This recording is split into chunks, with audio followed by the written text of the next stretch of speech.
in dilemma. We'll talk about our motivation, why we did this project. Our project, the Village Base Station, its opportunities and challenges, and then we discuss some points, especially in terms of sustainability and scaling the VBTS, and then we conclude. Access to communication services is now considered an essential human need. So, according to GSMA, as of 2018, the Philippines subscriber penetration is only at 64% of the population, which means around almost 40 million Filipinos is still not connected. To the network. So last mile areas, which are usually divided by the geography, remote communities, and the electricities are unstable, are often left out because they are economically infeasible when accessed using current commercial and technology models of national telecommunication service. So yes, so there is community networks, which is an emerging approach to address rural connectivity gap or the digital divide.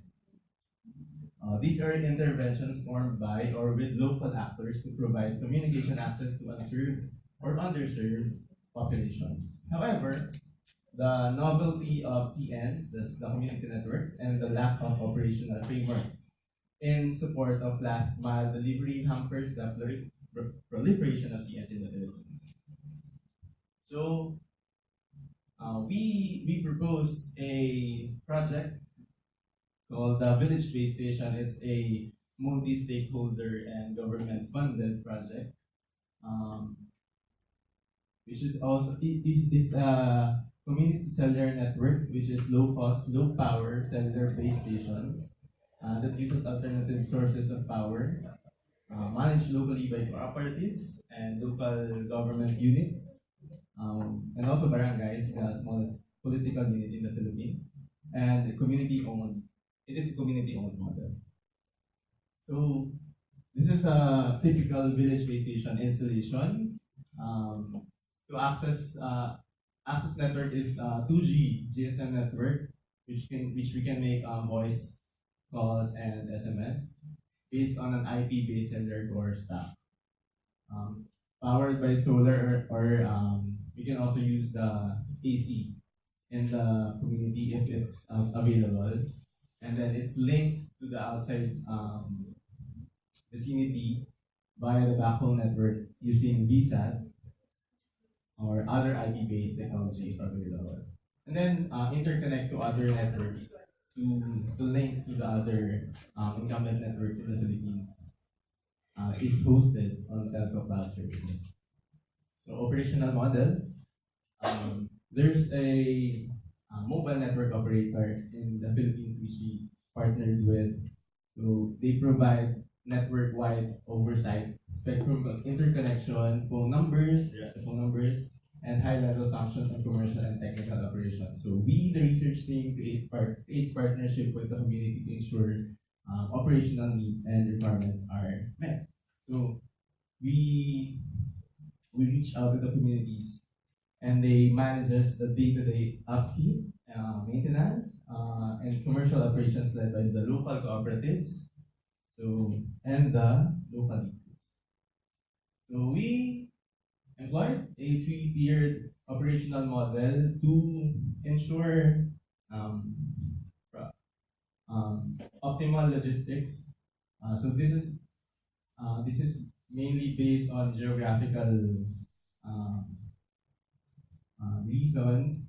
So geographical and skills. So level 1 are the ground actors. So the people on the ground in the community. Level 2 is the intermediate level. So the people in the town proper next to the community. And then level 3 is the research team. We're based in Manila, and then so it's a flow of skills, and then so in technical, so we have actors in the ground partners. Their responsibility is the day-to-day maintenance, and then if they cannot if they can fix the problem, they go to the level two for intermediate troubleshooting and interfacing with us, the research team for remote monitoring. And in terms of commercial, we sorry, ayan. So that we have retailers on the side that that sells load to the subscribers and send distribution, and then we have the cooperative partner cooperative that have bought buying of the load and then distributing to the retailers. And then we have the partner mobile network operator to sell the load and the revenue share processing. Okay. So for context, our sites are located in the several barangays in the province of Aurora. These are remote and isolated coastal communities. You have to travel 10 hours from Manila to Balero, which is the town proper, and 2 to 3 hours by seas, raging seas, or unpaved roads. And then community, fishing, farming, they live with fishing, farming, and selling retail goods. Usually the communities has elementary schools and one has high school. And then connectivity, locals travel several hours. We use mobile phone services before. And while the LGU has HF radio links for emergency response. Okay, so these are our 7 sites. It's in Sabang Limbok, Tikapinsan, Digut, Jotarin, Bakong, Market, Fair, Mindanao, and Lipasaling. They're all in Aurora from 3 municipalities, different municipalities, Dilasag, San Luis, and Bingalan. So currently we have around more than 2,000 subscribers in 2 years of operation, 10,000 plus voice minutes and 20,000 messages average monthly traffic. We also seen that women are power users among the students, the young and the middle-aged adults, mainly because they contact their relatives, their mothers, and mothers contact the students. And business owners are usually the women and the young adult and middle-aged adults. Next, usage analysis. So here we have graphs from voice and SMS from January to June 2019, which are the stable months of the project. So we are seeing from all the traffic's voice calls dominated the overall traffic. But as you see in the inbound voice minutes, it is around 15 times more than the outbound voice. So outward SMS, on the other hand, is 3 times more than the inbound SMS. That's why we call this behavior the call me behavior, in which the community, the sites, the people on the sites, subscribers on the site, text the people outside for them to call them. So that is because the significant difference in the price of the SMS and the calls. So also the subscribers from in the incumbent on the outside of the community can use the promotions, unlimited promotions usually offered by the incumbent telcos. So, though incoming traffic don't generate revenue for the village base station, interconnect fees and additional interconnect fees add revenue for our partner MNOs. So it's important for us for the stakeholders for them to have also the revenues. So these are our identified impacts. Number 1, relief from anxiety, easier and more convenient mobile communication. Number 2, social capital formation and efficiencies in economic transactions. Number 3, improve local governance, communications, access to basic social services. Number 4, training opportunities for community and local SUCs. So these are with this impact, yes. With this impact, of course, there are challenges. So number one, regulatory. So since we're operating in the GSM frequencies, spectrum license for LGU and users, yeah, that's one big problem. Equipment type certification permits to purchase, possess, and operate in which the telcos are only registered to do so. Number two, operational. Um, Backhaul availability and the commercial, which we will discuss on the next. Service perceptions and expectations, higher expectation on operational hours and reliability, and service comparison to incumbent MNOs, especially if they are near the sites with signals already. So number four, social infrastructure. Personal retention is a challenge as designated maintenance officers venture to more rewarding livelihood. That's usually the case. Next. So here we see the outage incidence profile. We graphed that, and then we saw that backhaul and interconnect are the main contributors for the outage. So for the power, it's usually the problem is usually the solar power supply and the inverters, the backhaul, cloud cover, and maintenance from the vendor, which we are not in control.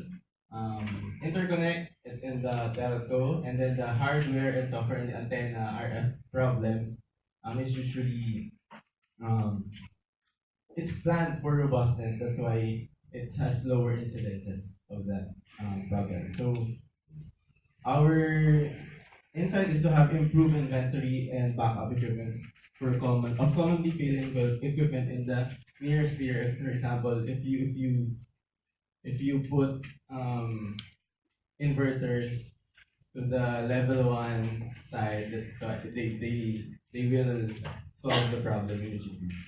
So in terms of commercial operations, e-load replenishment is also difficult because of the feasibility of travel, especially in the seasons of um, monsoon seasons in which the seas are raging. So the solution is to increase inventory capacity also of the retailers. Next. So sustainability. So we we we we desire to recover from the operational expenses through revenues, at least break even. So the main cost of the operational expenses is coming from the high cost of the backhaul, which is VSAT, especially in the most remote communities.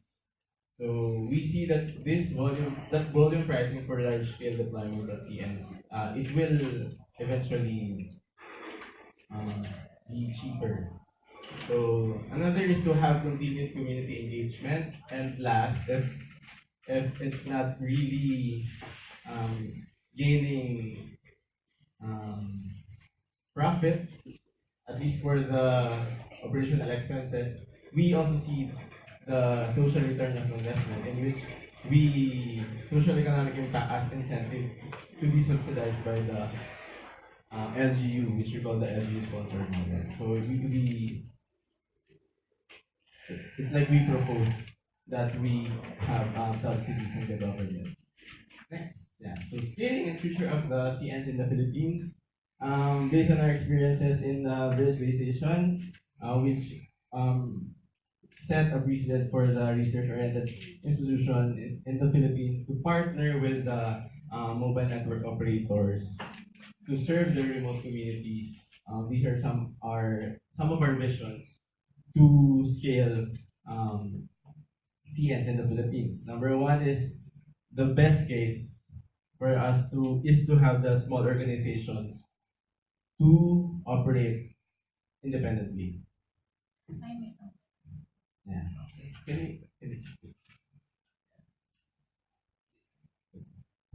I'm ready to. Thank you for the presentation. Any questions from the audience? Yes, question? 1, 2, 3, 4, 5. Hey, my question is, the sustainability. This is interesting project. But usually the main problem is sustainability of the project. You said that, you said. So what is your plan to make it more sustainable? Yeah, we plan to have a for example, if we can have a sponsored model to Sponsor. yeah, sponsored model, and then